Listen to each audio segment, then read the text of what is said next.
Dale Backus, welcome to Listening with Leaders. You are the founder of a company called Ohsnap, Ohsnap, founded ohsnap.com. Welcome to the show. Yeah, thanks for having me. So your company, Ohsnap, you're a serial entrepreneur. You've had 3 or 4 companies that you've developed over the years. This company is involved in mobile phone accessories Yep. of different kinds. Why don't you start and just give us a little bit about your backstory? Yeah, if I ever I have a pretty interesting backstory. Out of high school, I didn't know what I wanted to do with my life, but I was really interested in video. Video back then, this is like 2003. I graduated high school in 2003. It was still very much film dominant, and digital was really starting to just then emerge. And so I had a buddy who I befriended in high school who was just really ahead of his time. His whole family was in this sort of like rising digital filmmaking space. So I got involved with them. And we just started doing stuff together. And then after high school, we started a small media agency or production company called 5 Point Productions. It was literally built in his dad's basement. And we just literally did, I was 20 years old, didn't know what we were doing. We just knew we wanted to make videos for a living at the time. And so we literally just started cold calling like car dealerships. And we were like, hey, your commercials suck. We could probably make you a better one for less money than whatever you're paying. That wasn't a great pitch, didn't really work very well. We did a couple of them, but it was a pretty terrible gig. And then we were sitting there one night and came across this ad for a contest called Crash the Super Bowl run by Doritos. It was the first year they ever did this, or anyone ever did this, where it's basically like anybody can submit a consumer generated video ad for Doritos 30-second spot, and it would basically compete to win. And if you win, you would they would air your commercial in the Super Bowl. And we were like, we found it 4 days before the deadline, and we were just like, okay, let's give it a shot. And we have nothing, a whole lot else going on. And so we stayed up all night, concepted, shot the video over weekend, edited all night, submitted it. Long story short, we ended up winning the contest. Wow. Had the commercial aired in the Super Bowl. I think it was the 2007 Super Bowl. And that really propelled us. We got a lot of local, regional media coverage about it. It was a pretty unique thing at the time, right? It's just, I'm pretty much pre-YouTube or very early YouTube, can't remember. And so the concept was pretty novel. And so that sort of got us a lot more clients. We had an easier time picking up the phone and getting jobs to make videos for people, various companies and things. But along the way, we were really struggling with budgetary issues and being able to produce a high level quality content, right? Because again, unless you had hundreds of thousands of dollars back then, technology was very limiting in terms of the quality of content you could produce. And so I was constantly in the basement just trying to build things to help us improve our production quality. One of those things was a small high definition monitor at the time. There were no like small battery powered like 720p or higher high definition monitors that you could plug in directly to the camera in order to see your high definition image coming off the camera sensor. And I built one I was a hobbyist. I was always building stuff anyway. I found this LCD screen from China, and I bought some, and we built these monitors taught myself how to do like CAD and fabrication and things, and built this metal box and put a bunch of monitor guts in it. And we were using it for ourselves, and we were like, this is actually really useful. And so at that point, I was like, I like the business model of selling a product more than I like selling a service. That just instantly hit me. I was like, you build something one time and then sell it a bunch of times versus build one, sell one, build one, sell one. And so we built some of those monitors. We sold them on eBay. People bought them for $2,000. It was like it was really interesting and exciting. And so we decided to pivot into that. So that was our second business, was a business called Small HD, still in the basement at the time. Me and my co-founder Wes and his brother and his dad and a couple other people. And so we didn't know anything about how to build a consumer electronics business, right? We knew absolutely nothing. And I could write a book on the amount of mistakes we made and all the amount of times where things should have ended. But crazy, like we ended up building our first real monitor and did basically a self Kickstarter. This is before Kickstarter existed again, and where we did a one-time pre-order on our website, and we sold like $60,000 worth of monitors in 24 hours. And then we had the money to go buy the parts, built the monitors, shipped them out, and that started that ball rolling. And then 7 or 8 years later, now, we sold that business to a public company based in London. And that was a crazy ride. Again, happy to answer any questions about it. It's a very long story. So in this intro, I won't really dive into that in too much detail. I stayed with the company after that because by 2014, I'd only ever worked for businesses that I'd founded. And I wanted that large company experience. I just wanted to see how a large company operated. I wanted to have the funding of a large company to see what I could pull out of my head and bring into the real world. SmallHD went on and still is now the predominant high-end monitor manufacturer in the world now. They're on every major film set you go to. If you're shooting Top Gun or the Avengers or whatever, you likely have a SmallHD monitor on set. So that's a really cool accomplishment, literally knowing absolutely nothing about how to build a consumer electronic business or a professional electronic business, essentially, to now being the #1 brand in high-end video monitoring was a really cool accomplishment.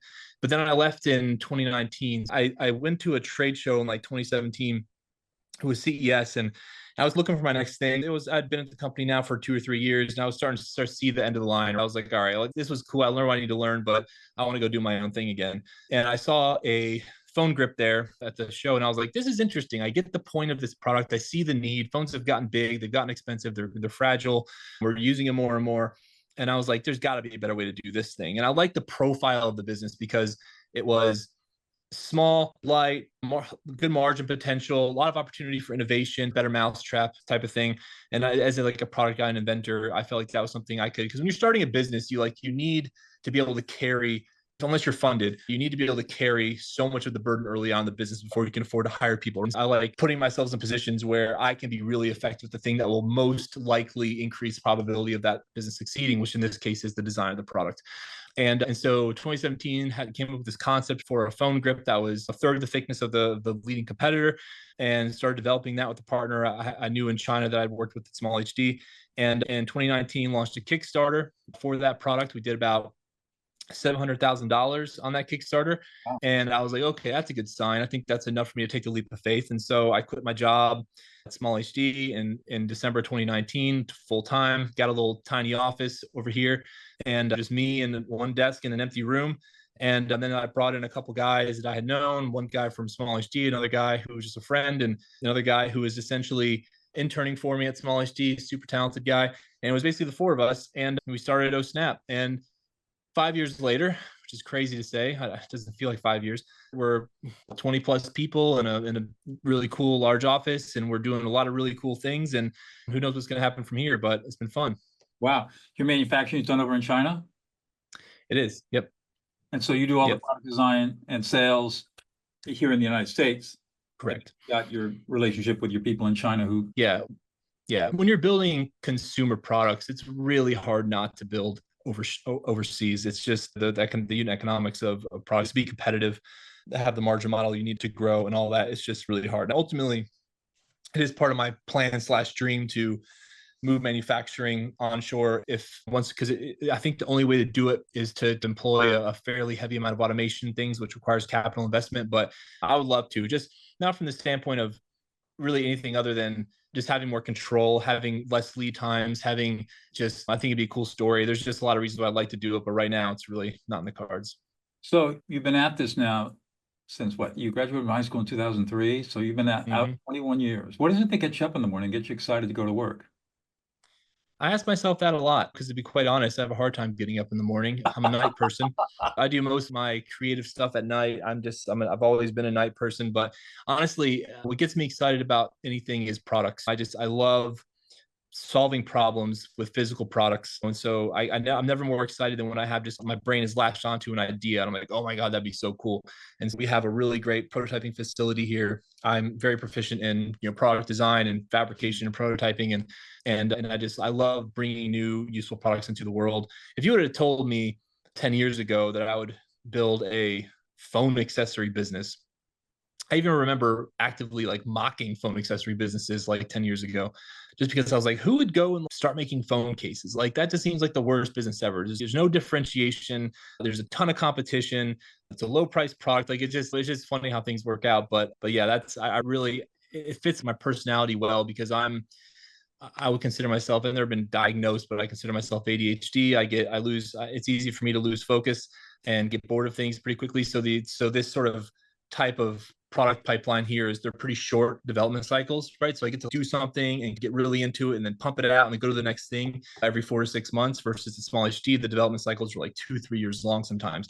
And so I like creativity. It's your creativity and to be able, you got a prototype. 100%. It's your playroom, right? You can get Yeah, exactly. Yeah, creativity is it. Yeah, I'm very much a creative person. I love just creating even videos and whatever else. I really enjoy the creation process or the creative process, and that is the number one thing that gets me up in the morning for sure. wow. So you've been successful in three businesses. What do you think it's unique about you that you bring to the table that has made you so successful? That's a good question. I think it depends on who you ask, but if you're asking me, I would say number one, I'm willing to take risk. I think that's really, if you're going to start a business, that's just something you got to get comfortable with. I think I have some sort of brain deficiency that makes me impervious to fear or something. I just don't even really think about it too hard. I put my name on the line for these businesses so many times. I put my house and my all my net worth up as collateral for credit lines a million times now.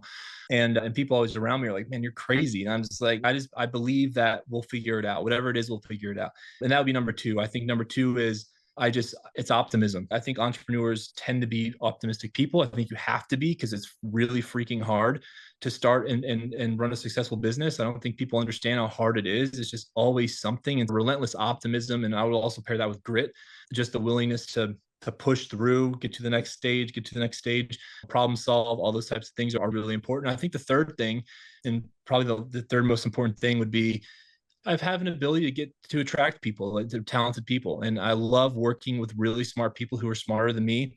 I think that's a really undervalued trait for a lot of people. A lot of entrepreneurs have a hard time letting go. They have a hard time delegating or thinking they're just like removing themselves from processes. Like I'm the opposite. I have a really easy time letting go of control and authority and giving people autonomy to not just succeed, but fail as well. And I'm probably to a fault, I would say, but I just have an ability to get really smart people to buy in and come in and then add value. And that compounds over time. If you can do that over and over and over again, like I look at business as a way to really collect great people together to under a common vision and goal. And if you're reasonably good at understanding what makes someone tick and why they're good or why they're not good, and you can attract the good ones, it self-organizes from there. Like I don't really think I deserve a ton of credit for the success of Ohsnap to date. I think my team is just phenomenal, and I'm really lucky to have them. You are stating something that I hear over and over again on this show, and that is that one of the most important things a leader can do is assemble a great team. Yep. And then let the team do the job. Don't micromanage. Yep. Yep. And that seems to be one of the hallmarks of a successful entrepreneur, a successful leader. So that's pretty interesting. I'm wondering do you have? I'm just throwing this out. I really don't know. Tell me about your listening skills. Is that something that you have a problem with because your mind is so active that it's hard for you to focus on people? Yes. Okay, I thought so. Yes, I would say I struggle with that, honestly. And it's something I have to be very intentional about when I'm having a conversation with somebody. My mind wanders and drifts, and they'll say something that triggers something, and I start going off for here. I have to intentionally pull myself back. And that is absolutely a struggle for me every single day. And as the company grows, you have more and more people around you. You get more and more traffic, I would say, like through your office, your desk, right? Like I sit over there, I'm doing stuff, I'm immersed in something, I'm what I call plugged in. And it's just, what someone just doing these drive-bys all day, right? And I'm just like, just calm down, listen to them. It just, I think you have to be good at triaging, and you have to be good at really making quick decisions. That's like what I found more and more over the past year in particular. It's just, it feels like half my job is just someone coming by and saying, hey, this is what's going on. What should we do? Do you agree with this move? And again, I really try to empower people as much as possible. And I really want other people to make decisions, but sometimes decisions just have to go through the person who's ultimately responsible, which I get. But yeah, it's interpersonal skills like that, are being the kind of person I am, can be a struggle sometimes for sure. But again, I've been doing this for 20 years, and I'm very aware of my flaws and my strengths. And I really try to design my life and my team and everything else around maximizing my strengths and minimizing my flaws. And a lot of that's done just through getting the right people and then serving those people. I really think the ultimate job of a CEO is just to get out of people's way and just to empower them to do their best work and not second guess them all the time. Don't talk down to them, don't belittle them, make them feel like adults, make them proud of and motivated of what they're doing. And if you can create that fertile environment, I think that's the number one way to succeed in business by far. Absolutely. And how do you go about creating that culture? of creativity and responsibility and accountability and collaboration and cooperation? Yeah, I wish I had a really good thought through answer on that. I think I honestly think I was just blessed being born the way I am in certain aspects, right? Like it just comes natural to me. Like I'm a fun guy. Like I enjoy just laughing and joking around with people. I think there's pros and cons to it though. Like we have a pretty easygoing culture here, right? But there comes times, this is something we're actually going through right now as a company. We're trying to guide the culture into more of a performance driven mindset and having set goals and deliverables and accountability and all those things that people always talk about in business books and things. But again, it really, the level of sort of oversight and structure you have to give people is directly linked to the type of people you have and how capable and how autonomous they can be. And again, I don't feel like I've had to do a ton of intentional sort of culture creation. It's just, again, the flowers arrange themselves at the end of the day. You get the right people in the room, and it is all I need to do is make sure that people are aligned and we know what we're working for, and occasionally provide some input and some guidance, and it works well. But again, on the culture thing specifically, I think if people have fun and they're happy, they're more likely to care about each other and the business. It's one thing that I've done very intentionally here is everyone at this business today has some piece of the business as well.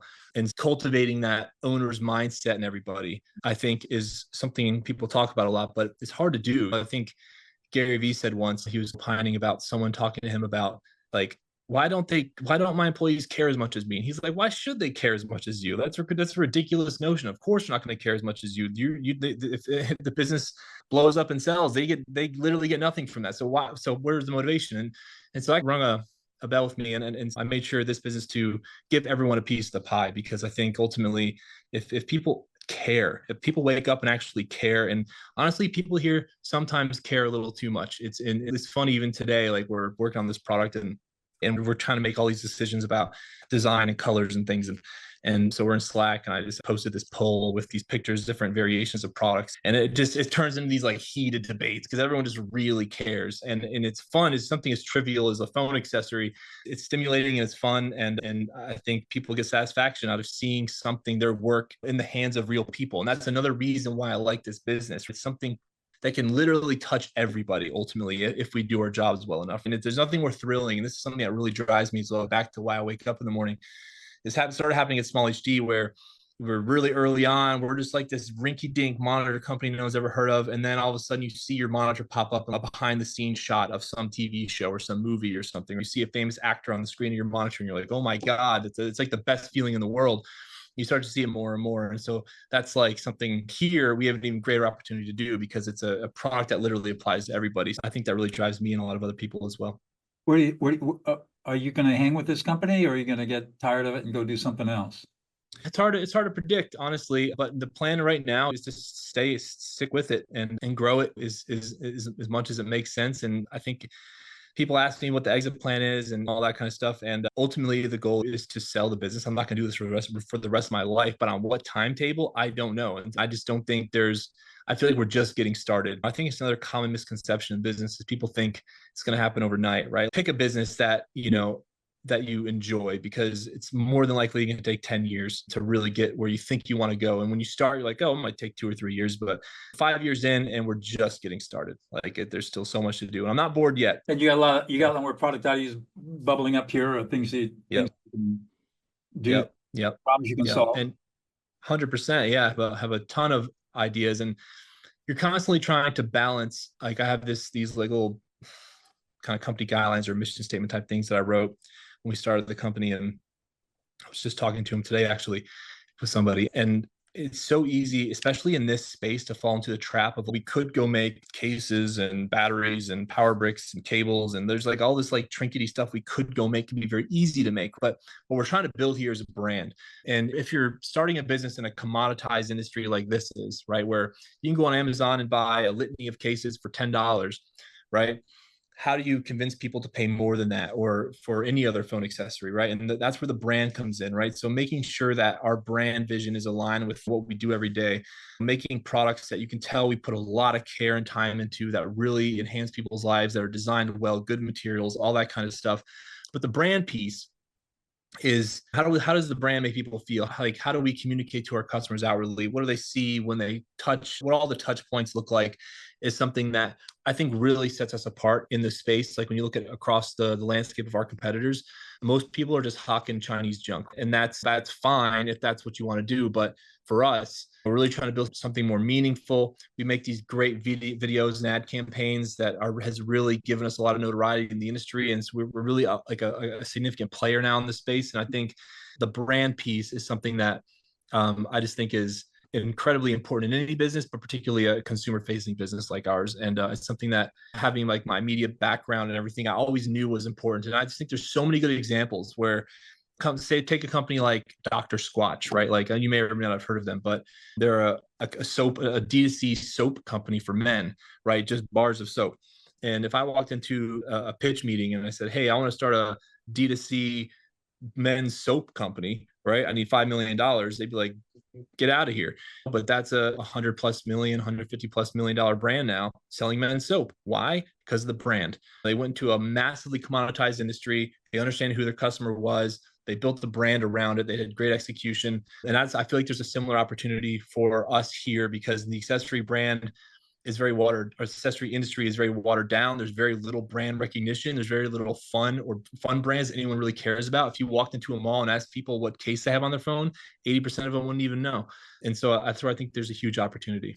Wow. You're pretty jazzed up about this. Yeah, of course. Gotta be. Oh yeah, no, it's exciting.